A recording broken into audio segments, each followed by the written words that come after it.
health condition that can cause a person to experience either a persistent or recurring feeling of being outside of their body, depersonalization, or a sense that what's happening around them isn't real, derealization, or both. It's one of 4 types of dissociative disorders, diagnosable conditions in which there's a fragmented sense of identity, memories, and/or consciousness. The hallmark of these conditions is an involuntary disconnection from reality. Women are more likely than men to experience depersonalization, derealization, or some other type of dissociative occurrence. A diagnosis of depersonalization, derealization disorder can be upsetting and confusing initially, but once you understand that the symptoms you're experiencing, some of which may have you wondering if you're losing your mind, have a recognizable and reasonable cause, and, more important, that psychotherapy and perhaps medication can help, you may begin to feel less worried and anxious. Dissociative disorders. According to the Diagnostic and Statistic Manual of Mental Health Disorders, 5th edition DSM-5, which was published in 2013, the other dissociative conditions are dissociative amnesia, dissociative fugue, and dissociative identity disorder. Unlike psychotic disorders, people with depersonalization, derealization disorder know that their experiences of detachment aren't real. Therefore, they may fear that they're going crazy. Symptoms. Although depersonalization, derealization disorder is considered to be a single diagnosis, it has 2 distinct aspects that may or may not apply to one person. Depersonalization means feeling detached from yourself, as if you're watching your life take place from the sidelines or you're viewing yourself on a movie screen. You may not feel connected to your body, mind, feelings, or sensations. Some people describe feeling robotic or unable to control speech or movement. You may not be able to attach emotions to memories or even own your memories as experiences that happen to you. Some people who are dealing with depersonalization experience alexithymia, an inability to recognize or describe emotions. There also are potential physical symptoms, the sense that your body and limbs are distorted, swollen or shrunken, or that your head is wrapped in cotton. You may feel physically numb to sensations. Derealization is a sense of feeling detached from your environment and the objects and other people in it.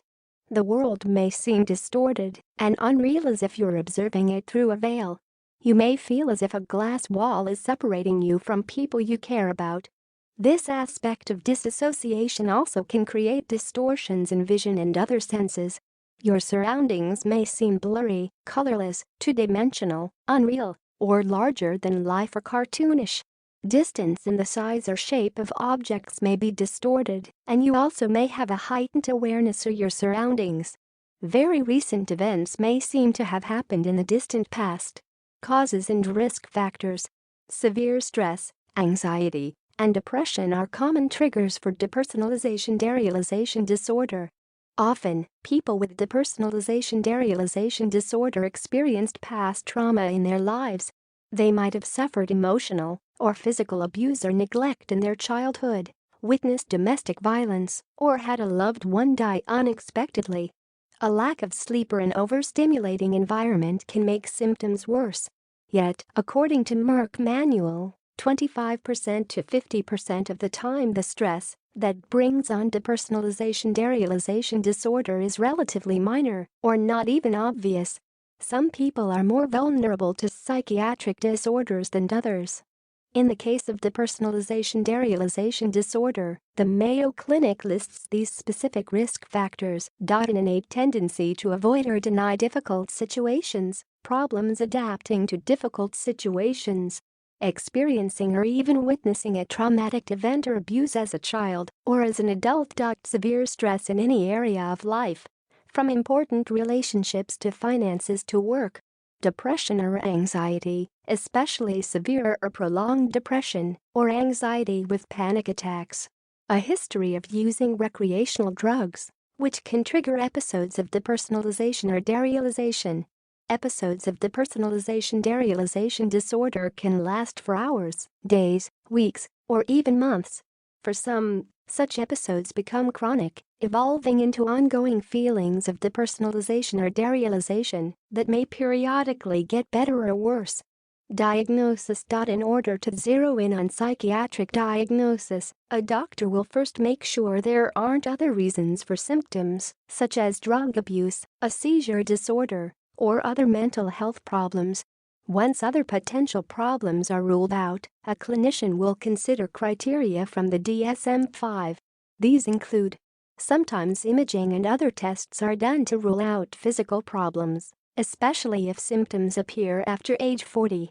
Psychologic tests and special structured interviews and questionnaires can help to diagnose depersonalization-derealization disorder. Treatment. The most effective way to deal with depersonalization-derealization disorder is with psychotherapy. There are many types of therapy and techniques for treating psychiatric disorders. One that's often used is cognitive behavioral therapy, which combines strategies for blocking obsessive thinking about feeling things aren't real and distraction techniques. Grounding techniques call on the senses to help a person feel more in touch with reality, playing loud music to engage hearing, for instance, or holding an ice cube in order to help a person feel connected to the sensation.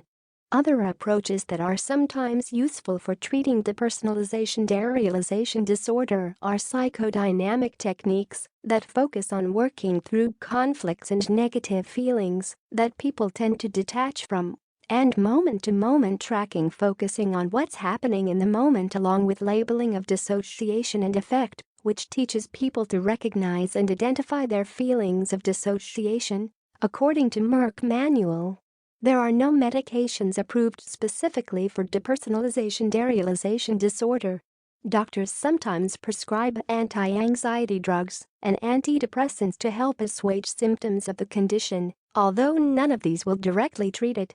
With targeted personalized treatment, some people completely recover from depersonalization-derealization disorder. The chances of this are best when the underlying stressors that contributed to and triggered the condition can be successfully dealt with. And for some, recovery takes place